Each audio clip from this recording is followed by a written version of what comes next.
Now, something subtle just changed in the housing market, and most headlines completely missed it.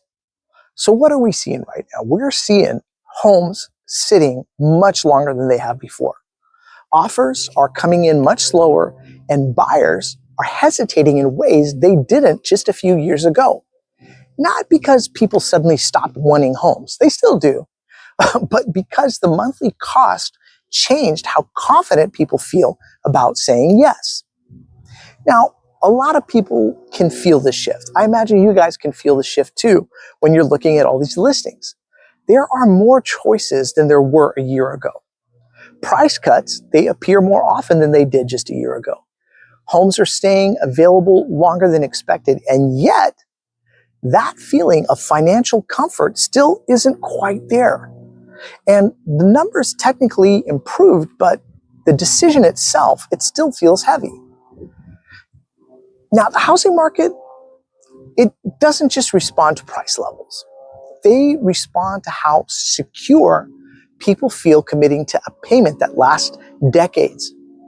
And right now, that confidence, it seems to be adjusting. It seems to be adjusting quietly. Some would say somewhat gradually, but it is happening very clearly.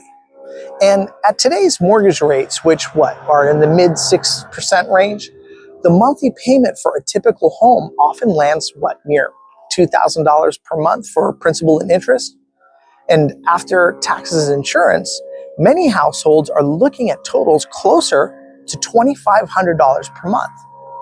And that number, it carries a certain type of psychological weight because housing decisions are rarely made just on price alone.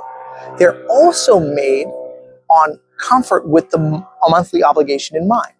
So when the monthly commitment rises, buyers begin taking more time. They compare more options. They negotiate more carefully. And they hesitate before submitting actual offers. And that hesitation changes market momentum, not dramatically, but measurably enough to certainly notice. Now, just a few years ago, lower mortgage rates allowed buyers to stretch further while still feeling comfortable with the payment. But as financing costs increase, that same purchase now, it requires a larger share of household income. And when a purchase requires a larger share of income, people naturally slow down their decision-making process. So think about it like any large financial commitment.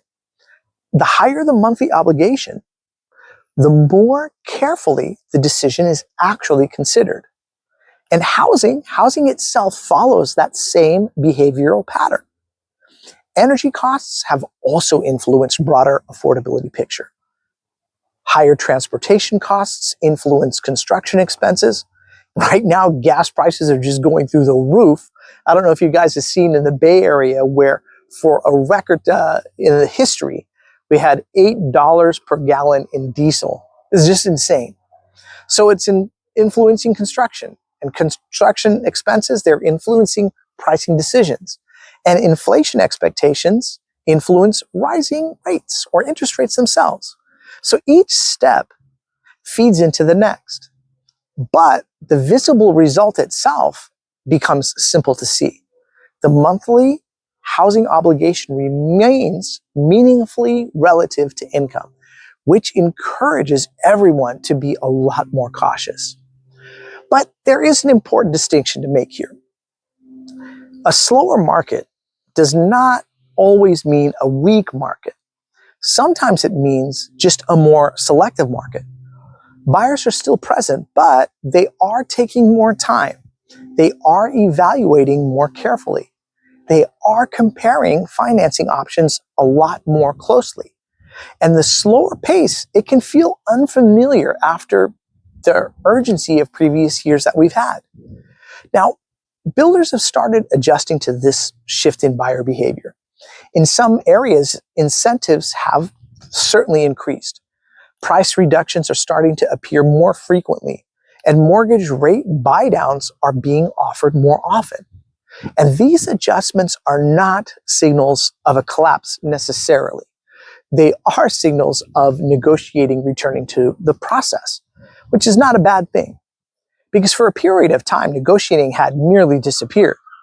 But now it is starting to reappear, and that changes how transactions are going to unfold in the near future, at least. So let's talk about income qualifications along with everything that we discussed here, because income qualification thresholds have moved higher alongside the financing costs. Several years ago, many households could qualify for a typical home with income levels in the $60,000 a year range. But as borrowing costs increase, qualification income levels, they did rise significantly. Income growth has occurred over this period, but affordability calculations still require careful budgeting, which again encourages what we've been talking about, which are the slower decisions. Because when decision speed slows, transaction volume often follows. Fewer rushed offers, more deliberate comparisons, more time spent actually evaluating financing structure. And this can produce a market environment where activity continues, but the urgency itself within the process ends up decreasing. And lower urgency often reduces upward price acceleration. So we're starting to see prices level off right now. And this is the shift quietly unfolding right before our eyes. The housing market is not only adjusting in price, it's also adjusting in tempo. The pace of decision-making is normalizing after a period of unusually rapid movement. Buyers are reintroducing patience into the process. And patience changes negotiation dynamics. It changes timelines. It changes everyone's expectations, buyers and sellers both. Now, markets, they often move through phases. Periods of rapid acceleration are frequently followed by periods of evaluation. And that evaluation period, it can feel really uncertain to so many people, but it also allows buyers to make decisions with more information and more options. And the current environment appears to be moving in that direction. So, as buyer behavior continues to adjust, another shift is emerging behind the scenes. Lenders and builders are beginning to experiment with new ways to influence affordability perception. Now, they're not doing it necessarily by lowering prices, but they are doing it by adjusting how monthly payment appears, because the next phase of this story may not come from price changes at all, but from how mortgages themselves are being structured. And that shift could reshape affordability in ways most buyers are not yet watching for.